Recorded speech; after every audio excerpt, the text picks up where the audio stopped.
अस्सलाम वालेकुम, welcome to Ayesha recipes. आज मैं आपके लिए पोटैटो डोनट्स की रेसिपी लेके आई हूँ। मेरे चैनल पे आपको चिकन डोनट्स की रेसिपी भी मिल सकती है। एज अ स्नैक ये बहुत अच्छे लगते हैं शाम की चाय वगैरह के साथ। उम्मीद करती हूँ मेरी आज की रेसिपी भी आपको पसंद आएगी। अगर आपको मेरी रेसिपीज़ पसंद आ रही हैं तो प्लीज़ मेरे चैनल आयशा रेसिपीज़ को सब्सक्राइब कीजिए, लाइक कीजिए, शेयर कीजिए और सब्सक्राइब करके बेल का बटन ज़रूर दबाइए और कमेंट्स भी दीजिए। आइए देखते हैं इसे हमने कैसे तैयार किया है। शुरू करते हैं बिस्मिल्लाहिर्रहमानिर्रहीम से। पोटैटो डोनट्स बनाने के लिए मैंने 500 ग्राम आलू लिए हैं। इनको मैंने बॉयल करके आधे घंटे के लिए फ्रिज में रख दिया है ताकि ये सेट हो जाएं। यानी कि जो हमारे बॉयल आलू हैं वो नरम नहीं होने चाहिए, थोड़े थिक थिक होने चाहिए। मैंने 2 अंडे ले रही हूँ। इसके मैंने थोड़ी सी 1 पिंच नमक और 1 पिंच मैंने रेड चिली पाउडर इसमें डाल दिया अंडों में, ताकि इसका जो फ्लेवर है वो आ जाए अंडों के अंदर। 4 टेबल स्पून भर के मैंने जो है वो कॉर्नफ्लावर का लिया। आप चाहें तो इसकी जगह मैदा भी ले सकते हैं। ये हमारा बाइंडिंग एजेंट के तौर पर काम आएगा। कॉर्नफ्लावर या मैदा दोनों में से कुछ भी यूज़ कर सकते हैं आप। बिल्कुल बारीक मैंने धनिया और बारीक मैंने हरी मिर्च काट के रखी हैं। मैंने मैंने साइज़ की प्याज ली है जिसको मैंने कद्दूकश कर लिया, उसका पानी अच्छी तरह से निकाल लिया है। आप भी अपनी प्याज का पानी जो है वो बहुत अच्छी तरह से निकाल कर फिर यूज़ कीजिएगा, वरना फिर आलू में पानी छूट जाएगा और सही तरह से हमारे डोनट्स नहीं तैयार होंगे। मैं इसमें पार्सले ले रही हूँ 1 टेबल स्पून। आप चाहें तो थाइम लीव्स कुछ भी यूज़ कर सकते हैं। 1 प्याली भर के मैंने ब्रेड क्रम्स के लिए हैं और ये मेरा होममेड ब्रेड क्रम्स हैं। ये जाएंगे, ये भी बाइंडिंग एजेंट के तौर पर यूज़ होंगे। इसमें कमी या ज़्यादती मैं बाद में करूँगी जब हम अपने आलू के अंदर सारा कुछ शामिल करेंगे। सबसे पहले जो हमारे आलू हैं उसके अंदर हम सारे मसाले डाल देंगे।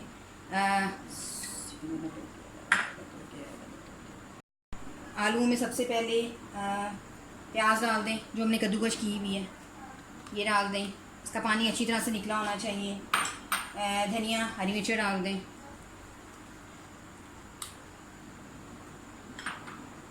कॉर्नफ्लावर डाल दें। पार्सले भी डाल दें।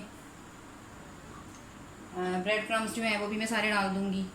आप चाहें तो अगर ज़रूरत पड़ेगी तो हम और भी यूज़ करेंगे, क्योंकि ये डोनट्स बनाने के लिए जो हमारे आलू हैं वो थिक होने चाहिए। इसके मसालों में 1/2 टेबल स्पून मैंने चाट मसाला लिया है, 1/2 टेबल स्पून मैंने मैक्रोनी मसाला लिया है, 1/2 टेबल स्पून मैंने गरम मसाला पाउडर लिया है, 1 टीस्पून मैंने नमक लिया है क्योंकि मैक्रोनी मसाले में नमक होता है। चाट मसाला लिया है मैंने 2 पिंच मैंने काला नमक लिया है, 1/2 टीस्पून मैंने रेड चिली पाउडर लिया है और 1/2 टीस्पून मैंने धनिया पाउडर लिया है। इसके अलावा थोड़ा सा मैं ज़ीरा भी यूज़ कर रही हूँ साबुत। तो ये सारे मसाले भी इसमें चले जाएंगे।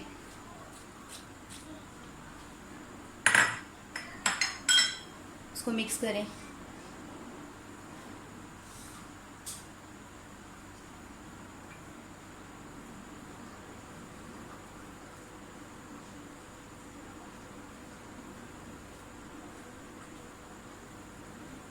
जितनी ज़्यादा अच्छी हमारे मसालों के साथ आलू की बाइंडिंग होगी उतने अच्छे हमारे डोनट्स का रिज़ल्ट आएगा।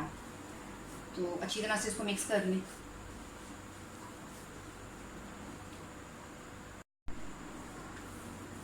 आलू जो है वो अच्छी तरह से हमारा जो है वो बाइंड हो गया। अब इसके जितने ब्रेड क्रम्स मैंने यूज़ किए थे उसी से बहुत अच्छी बाइंडिंग हो गई है। जिस साइज़ की आप रखना चाहते हैं, आप चाहें तो कोई कैप भी यूज़ कर सकते हैं और आप चाहें तो इसको फिंगर की मदद से भी बना सकते हैं।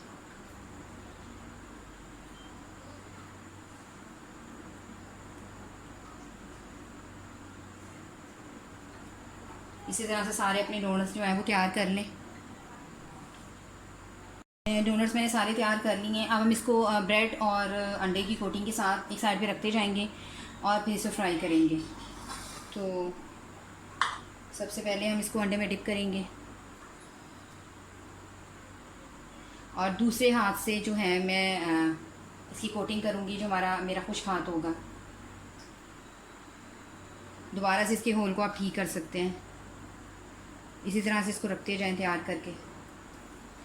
पहले अंडे की कोटिंग करें, उसके बाद ब्रेड क्रम्स में डालें, अच्छी तरह से कोटिंग कर दें और दोबारा से होल को चेक कर लें।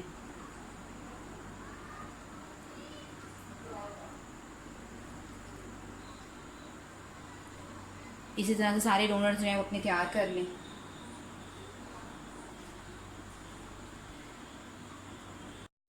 पोटैटो नगेट्स की मैंने सारी कोटिंग कर ली है। आइए हम इनको फ्राई करते हैं। ऑयल हमारा गर्म हो गया है। मैंने फ़िलहाल मीडियम से ज़्यादा फ्लेम पे रखा हुआ है इसको। जब हमने इसको डालना है तो इसको फुल यानी कि गर्म होगा तब डालना है। उसके बाद फिर हम इसको मीडियम पे कर देंगे।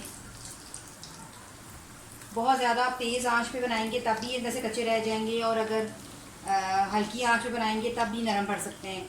इसलिए पहले अच्छी तरह से फ्लेम को गर्म करें और फिर अपने डोनट्स डालें। तकरीबन 7-8 मिनट के लिए हमने इनको बिल्कुल नहीं छेड़ना, और जो फ्लेम है वो अपनी मीडियम कर दें। डोनट्स को पकते हुए तकरीबन 8 मिनट हो गए हैं। अब इनको चेंज करें। ये देखिए कितना ज़बरदस्त कलर आया है, असल जेन्युइन कलर आया है जो आना चाहिए डोनट्स का। इसी तरह से दूसरी साइड पलट कर भी तकरीबन उतनी टाइम दें इसको पकने के लिए। इसी तरह से मैं अपने सारे डोनट्स तैयार करूँगी। उम्मीद करती हूँ मेरी आज की रेसिपी भी आपको पसंद आएगी। अगर आपको मेरी रेसिपीज़ पसंद आ रही हैं तो प्लीज़ मेरे चैनल आशा रेसिपीज़ को सब्सक्राइब कीजिए, लाइक कीजिए, शेयर कीजिए, और सब्सक्राइब करके बेल का बटन भी ज़रूर दीजिए और कमेंट्स भी ज़रूर दीजिए। अगली रेसिपी तक के लिए अल्लाह हाफ़िज़।